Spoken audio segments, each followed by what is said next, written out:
नमस्कार, news update में आप सभी का स्वागत है। मैं हूं आपके साथ मधु पोपटानी। रुक कर लेते हैं खबरों का, जहां उत्तराखंड निकाय चुनाव के लिए आरक्षण की अंतिम सूची जारी कर दी गई है। आपत्तियों के निस्तारण के बाद प्रदेश शासन ने अंतिम सूची जारी की है। वहीं राज्य निर्वाचन आयुक्त सुशील कुमार ने चुनाव की तारीखों का ऐलान करते हुए बताया कि नामांकन पत्रों को जब्त करने की तिथि 27 दिसंबर से शुरू होकर 30 दिसंबर तक चलेगी। 23 जनवरी को निकाय चुनाव होंगे और 25 को मतगणना होगी। उन्होंने बताया कि राज्य निर्वाचन आयोग ने मतदान को लेकर सभी तैयारियां पूरी कर ली हैं।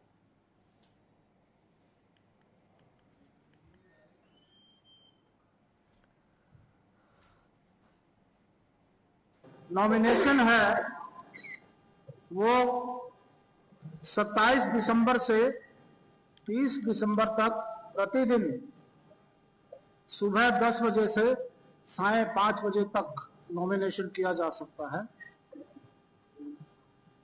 और नाम निर्देशन पत्रों की जांच जो स्क्रूटनी है वो 31 दिसंबर और 1 जनवरी को की जाएगी और ये 10 बजे से प्रतिदिन शुरू होकर और जिस दिन कार्य समाप्त होगा तब तक ये जारी रहेगी।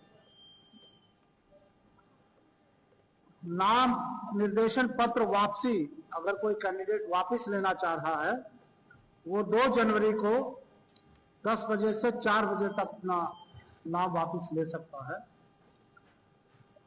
और निर्वाचन प्रतीक आवंटन 3 जनवरी 2025 को सुबह 10 बजे से लेकर साढ़े 3 बजे तक किया जाएगा। मतदान 23 जनवरी 2025 को पूर्वाह्न 8 बजे से अपराह्न 5 बजे तक संपन्न किया जाएगा। नॉमिनेशन है वो 27 दिसंबर से 30 दिसंबर तक प्रतिदिन सुबह 10 बजे से साढ़े 5 बजे तक नॉमिनेशन किया जा सकता है और नाम निर्देशन पत्रों की उत्तराखंड में निकाय चुनाव की तारीखें आ गई हैं। बता दें कि निकायों में 23 जनवरी को मतदान होगा, वहीं 25 जनवरी को मतदान के नतीजे आएंगे। इसी को लेकर उत्तराखंड भाजपा के प्रदेश अध्यक्ष महेंद्र भट्ट ने कहा कि आने वाले 2 दिनों में सभी पर्यवेक्षकों के साथ बैठक होगी। आगे उन्होंने कहा कि स्क्रीनिंग में 3 नाम होंगे जिनको फाइनल किया जाएगा। उसी के साथ नगर निगम के लिए पार्टी हाईकमान को 3 नामों का पैनल भेजा जाएगा, जिस पर पार्टी हाईकमान फैसला करेगी। चुनाव के संदर्भ में जो पर्यवेक्षक है तो उनकी हमारी बैठक है। उस बैठक के बाद हमारे 3 नाम के पैनल बनेंगे। फिर हमारी कोर टोली बैठकर प्रत्याशी की घोषणा करेगी। नगर निगम के लिए पैनल केंद्र को जाएगा। केंद्र से सहमति के बाद वहाँ से प्रत्याशी की घोषणा होगी और चुनाव प्रबंधन की दिशा में प्रत्येक पंचायत में, नगर निगम में, पालिका में चुनाव संचालन समिति का हमने गठन कर दिया है।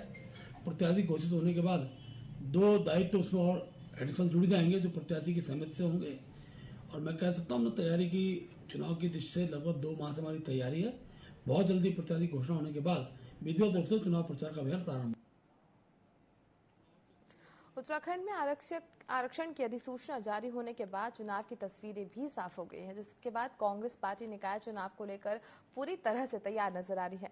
दावेदारों की बात करें तो अब तक 1000 से ज्यादा दावेदार अपनी दावेदारी पेश कर चुके हैं। वहीं कांग्रेस के प्रदेश अध्यक्ष करण मेहरा ने कहा कि कांग्रेस पार्टी को दावेदारों के आवेदन लगातार प्राप्त हो रहे हैं। यही नहीं, करण मेहरा ने कहा कि निकाय चुनाव को लेकर कांग्रेस पूरी तरीके से तैयार है। साथ ही निकाय चुनाव में बीजेपी को टक्कर देने के लिए मजबूत प्रत्याशी मैदान में उतारा जाएगा।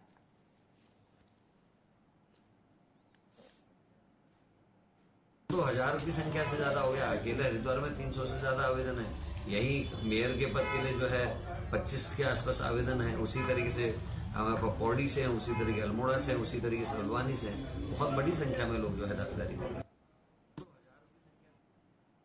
संसद में भाजपा सांसद के चोटिले होने के बाद मामले ने तूल पकड़ लिया है। इस मामले पर राहुल गांधी के खिलाफ संसद मार्ग थाने पर एफआईआर दर्ज की गई है। इसे लेकर उत्तराखंड कांग्रेस के पूर्व प्रदेश अध्यक्ष, राज्य में गृह मंत्री रह चुके प्रीतम सिंह ने सरकार पर जमकर निशाना साधा है। उन्होंने मीडिया से बात करते हुए कहा कि भाजपा के द्वारा पूरे देश में जो कृत्य किया जा रहा है वो उनके सांसदों ने संसद में भी किया, जिसके लिए राहुल गांधी को दोषी ठहराया जा रहा है, वो बिल्कुल गलत है। वहां सीसीटीवी कैमरे हैं, उनको जब्त करना चाहिए, तब सच्चाई सामने आ जाएगी। देश के गृह मंत्री ने बाबा साहब पर जिस तरह की टिप्पणी की थी, उसको डाइवर्ट करने के लिए इस तरह का कृत्य किया जा रहा है। बाबा साहब भीमराव अम्बेडकर जी के परिप्रेक्ष्य में जो टिप्पणी देश के गृह मंत्री ने की, उसको डायल्यूट करने के लिए एक सुनियोजित षड्यंत्र था। राहुल जी को जो है धक्का दिया गया, उस धक्का मुक्की में जो गिरे हैं और सांसद अस्पताल चले गए, और उसके लिए जो है क्या नाम, राहुल गांधी जी को दोषी ठहराना कदापि उचित नहीं है। वहां तो सीसीटीवी फुटेज है, वो सीसीटीवी फुटेज जो है बिल्कुल निश्चित रूप से जो है जब्त होनी चाहिए, ताकि वास्तविकता का पता जो देश को चले, वास्तविकता क्या रहेगी। उत्तराखंड में भाजपा ने निकाय चुनाव की घोषणा का स्वागत करते हुए निकाय चुनाव में भारी बहुमत से जीत का दावा किया है। बीजेपी प्रदेश अध्यक्ष महेंद्र भट्ट ने निकाय चुनाव की अधिसूचना जारी होने पर कहा कि पहली बार निकायों का आरक्षण तय करने में जन भावनाओं का ख्याल रखा गया है। तमाम आपत्तियों पर पूरा विचार किया गया और विस्तृत सुनवाई के बाद आरक्षण फाइनल किया गया है। चुनाव की तारीखों का ऐलान होने के बाद भाजपाइयों में उत्साह का माहौल है। वहीं उत्तराखंड कांग्रेस की मुख्य प्रवक्ता गरिमा दसौनी का कहना है कि आरक्षण में सरकार ने काफी बदलाव किए हैं, क्योंकि उनकी पार्टी के कई विधायक नाराज थे और अपनी मनमर्जी से भाजपा सरकार ने सीटों का आरक्षण तय किया है।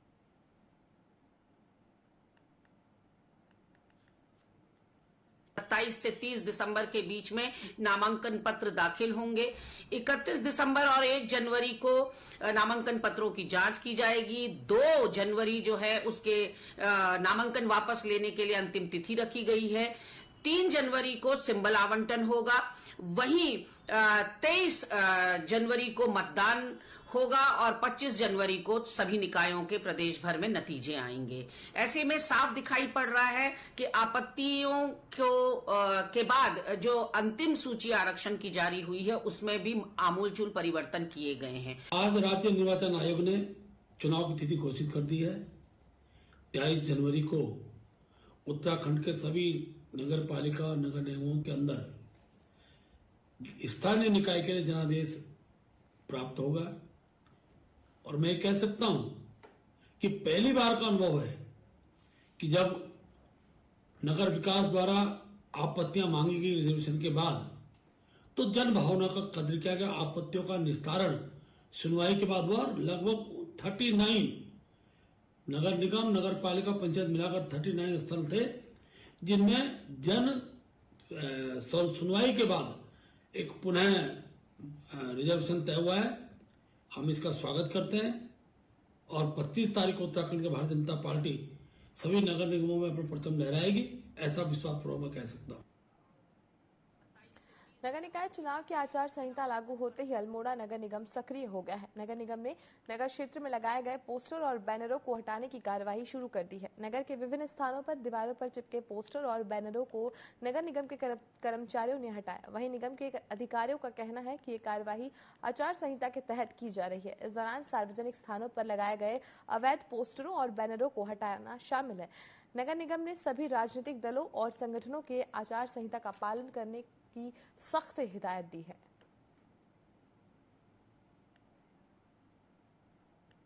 कल हमारे यहाँ पे नोटिफिकेशन हो चुकी है, मतदान की तिथियां भी हो चुकी हैं, नामांकन की तिथियां भी आ चुकी हैं एंड उसी संदर्भ में यहाँ पे बिकॉज मॉडल कोड कंडक्ट लग चुका है, तो नगर निगम द्वारा सहयोग किया जा रहा है जिला प्रशासन का कि जहाँ पे भी हमारे ये पोस्टर्स या कुछ भी लगे हैं बिना परमिशन के, तो वो सब हटाए जा रहे हैं और हमारे द्वारा जो भी सहयोग जिला प्रशासन को मतदान के उसमें करना है तो हमारे द्वारा किया जाएगा। वहीं उत्तराखंड में राष्ट्रीय खेलों का काउंटडाउन शुरू हो गया, जिसे लेकर खेल मंत्री रेखा आर्या ने राजीव गांधी क्रिकेट स्टेडियम देहरादून से प्रचार टीमों को हरी झंडी दिखाकर रवाना किया। साथ ही खेल मंत्री ने 13 जनपदों के जिलाधिकारियों के साथ वीडियो कॉन्फ्रेंसिंग के जरिए तैयारियों की समीक्षा भी की।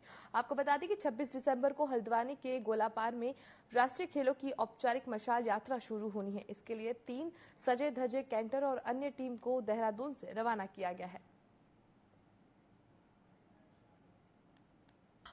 देखिए 26 तारीख से हम लोग हल्द्वानी गोलापार से मशाल यात्रा प्रारंभ करने जा रहे हैं और यह यात्रा माननीय मुख्यमंत्री जी के कमलों से शुरुआत होने जा रही है।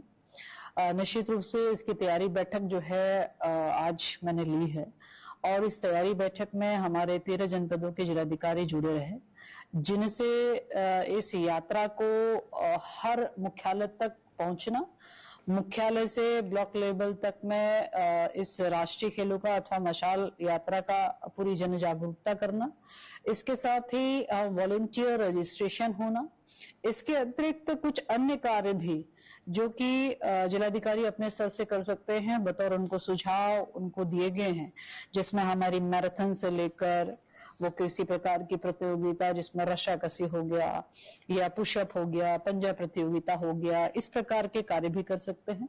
इसके अलावा जनमानस को एकत्रित करते हुए निश्चित रूप से ऐसे किसी फेमस शख्सियत को भी बुला सकते हैं। वहीं मसूरी में इंद्रमणि बडोनी की 100वीं जयंती धूमधाम से मनाई गई। इस मौके पर सांस्कृतिक यात्रा निकाली गई और शहीद स्थल पर सांस्कृतिक कार्यक्रम भी आयोजित किए गए। इंद्रमणि विचार मंच के महासचिव ने कहा कि अब सरकार पहाड़ के गांधी और उनके विचारों को भूलने लगी है। उनकी जयंती पर सरकार ने कोई बड़ा कार्यक्रम आयोजित नहीं किया, जो दुर्भाग्यपूर्ण है। वहीं अध्यक्ष ने कहा कि पहाड़ के गांधी की प्रतिमा उत्तराखंड विधानसभा सचिवालय, मुख्यमंत्री निवास और समस्त सरकारी कार्यालयों में स्थापित होनी चाहिए।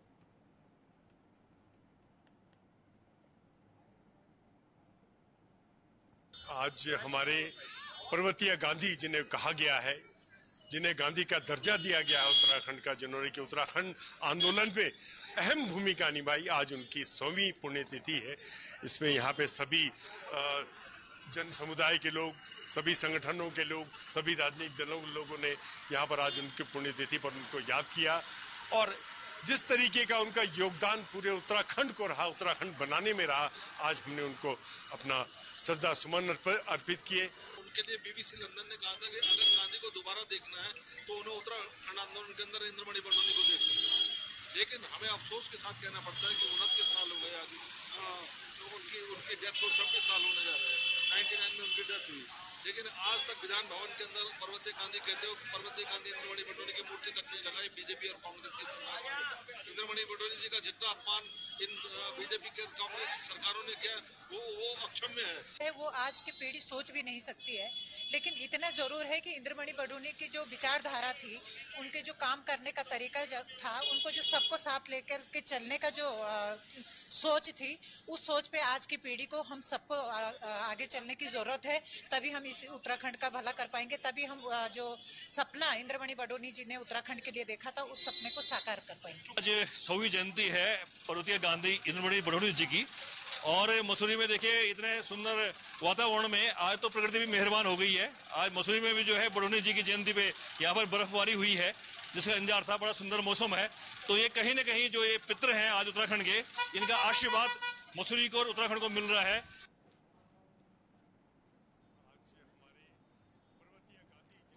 नैनीताल की गुलाबी ठंड के साथ पर्यटक नैनीताल में क्रिसमस का लुत्फ उठाने पहुंच रहे, जिससे सरोवर नगर गुलजार हो गया उठाया। इसी कड़ी में शहर में क्रिसमस के अवसर पर सेंटा क्लॉज और रैली विभिन्न होटल व्यवसाय की ओर से निकाली गई, जिसका नैनीताल पहुंचे पर्यटकों ने जमकर लुत्फ उठाया। रैली के दौरान सेंटा क्लॉज कुमाऊनी वन यंत्र झोलिया के साथ थिरकते भी नजर आए। इस दौरान सेंटा क्लॉज ने लोगों को उपहार बांटे। हम सब यहाँ पर दिल्ली से नैनीताल में सेलिब्रेट करने आए हैं Christmas, a day which is celebrated with lot of positivity which marks the first start of new year. अचानक एक सरप्राइज मिला मॉल रोड पर और ये सरप्राइज इतना बढ़िया था कि इसने हमारा यहाँ आना, जिसे कहते हैं, उसमें चार चांद लगा दिया। क्रिसमस का सेलिब्रेशन दूसरा मेरी डॉटर का बर्थडे भी 25 दिसंबर को होता है, तो really I am very happy. वैसे मेरी वाइफ ही बिलोंग टू भवाली, हम लोग नैनीताल के ही हो गए हैं, लेकिन ये नया सरप्राइज मुझे पहली बार देखने को मिला। Really so wonderful of it. Thank you all of you. Thank you. Enjoy कर रहे हैं, बहुत अच्छा लग रहा है कि हमारी होटल से रैली जाती है मॉल रोड तक। हम सभी लोग स्टाफ एंजॉय करते हुए जाते हैं। हमारे साथ हमारे बाकी कलीग भी है जो वहाँ पे छलिया डांस करते हुए आ रहे हैं, तो बहुत उत्साह है हमारे हम लोगों के बीच में क्रिसमस को लेके। ये साल खत्म होने जा रहा है, नया साल शुरू होने वाला है, तो बस इसी की खुशी मनाते हुए। देखिए, जैसे क्रिसमस में हर साल हम करते आए हैं, हमने ये क्रिसमस परेड हर साल हमारी निकलती है और आज भी हम उसी एक्साइटमेंट के साथ निकाल रहे हैं। उसके बाद कल क्रिसमस का कैरल सिंगिंग होगी, गैला डिनर का आयोजन किया गया है। तो बहुत सारे गेम्स हैं, मैजिक शो है, पपेट शो है, इस तरह की चीज़ें हम करेंगे। उसके बाद न्यू ईयर पे भी हम जैसे छोलिया डांस के साथ ही हम वेलकम करेंगे हर गेस्ट का। हम सब यहाँ पर दिल्ली देहरादून में कुछ दिन पहले कांग्रेस के वरिष्ठ नेता राजीव जैन के आवास पर ईडी ने छापेमार कार्रवाई की थी। ईडी केस का छापेमार के बाद कांग्रेस लगातार सरकार पर सत्ता का दुरुपयोग करने का आरोप लगा रही है। कांग्रेस के पूर्व प्रदेश अध्यक्ष प्रीतम सिंह ने केंद्र सरकार पर आरोप लगाते हुए कहा कि सत्ताधारी दल ईडी, सीबीआई और इनकम टैक्स का दुरुपयोग कर रही है। वहीं भाजपा प्रदेश अध्यक्ष महेंद्र भट्ट ने पलटवार करते हुए कहा कि कांग्रेस ने एजेंसियों की कार्यवाही का विरोध करना अपना उद्देश्य बना लिया है। प्रदेश के एक मंत्री के ऊपर मुकदमा चलाने के लिए जो है न्यायालय ने कहा सरकार परमिशन दे, उस पर सरकार बात नहीं कर रही। लेकिन राजीव जैन जो है कांग्रेस से जुड़े हुए हैं और उन पर जो है इनकम टैक्स का छापा पड़ जाता है। तो देखिए, इनकम टैक्स का छापा अपनी जगह है, लेकिन सत्ता का दुरुपयोग जो है लगातार भारतीय जनता पार्टी करने का काम करे। राजीव जैन दोषी नहीं है, ये मैं इस प्रक्रिया में हम एक आयोग के दृष्टिकोण से प्रक्रिया में हुआ। सहयोगी किसी का भी किसी कालखंड में कोई रह सकता है, जरूरी नहीं कि उनके कालखंड में इस प्रकार स्थिति उत्पन्न हुई हो, लेकिन जब भी हुई है उनको भी इसका स्वागत करना चाहिए। और जांच के बाद पानी, दूध का दूध, पानी का पानी। सितारगंज में नगर निकाय चुनाव की तिथि घोषित होते ही आदर्श आचार संहिता लागू हो गई है। सितारगंज शहर में सरकारी संपत्तियों पर लगे पोस्टर, बैनर हटाए गए हैं। बता दें कि आगामी 23 जनवरी को मतदान होगा और वहीं 25 जनवरी को मतगणना होगी।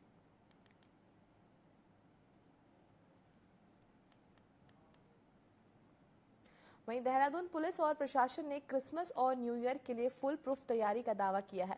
एसएसपी अजय सिंह ने बताया कि सुचारू व्यवस्था के लिए drone unit, smart city unit, crane unit और जीपीएस यूनिट बनाई गई है। इसके अलावा शहर में कुछ बैरियर भी लगाने के वाहनों की चेकिंग करने के निर्देश दिए गए हैं। उन्होंने बताया कि सभी अधिकारियों को अलर्ट रहने का कहा गया है। वहीं पर्यटकों से अपील की गई है कि नियमों का पालन करें।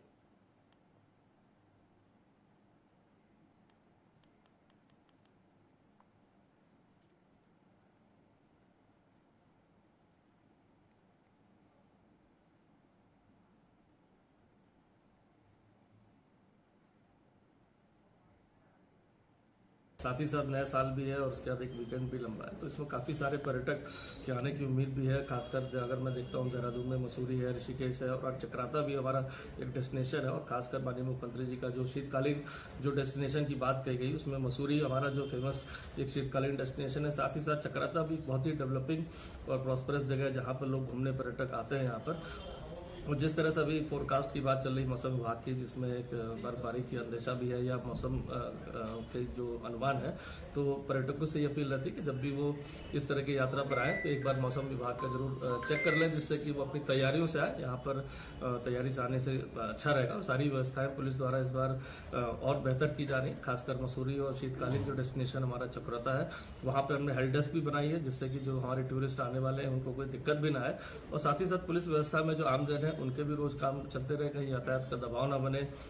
कुछ डाइवर्जन पॉइंट्स बनाए गए, इसीलिए अभी अपील रहती है जो भी हमारे टूरिस्ट हो, चाहे लोकल टूरिस्ट है चाहे बाहर से टूरिस्ट आ रहे हैं, वो पुलिस की जो देहरादून पुलिस की ऑफिशियल वेबसाइट है उसको जरूर एक बार फेसबुक पर देख लें, जिससे कि कोई अगर डाइवर्जन पॉइंट है या यातायात में कहीं हमें आवश्यकता लगती है कि हम कहीं से डाइवर्ट करेंगे, तो एटलीस्ट वो उनकी नॉलेज में रहे।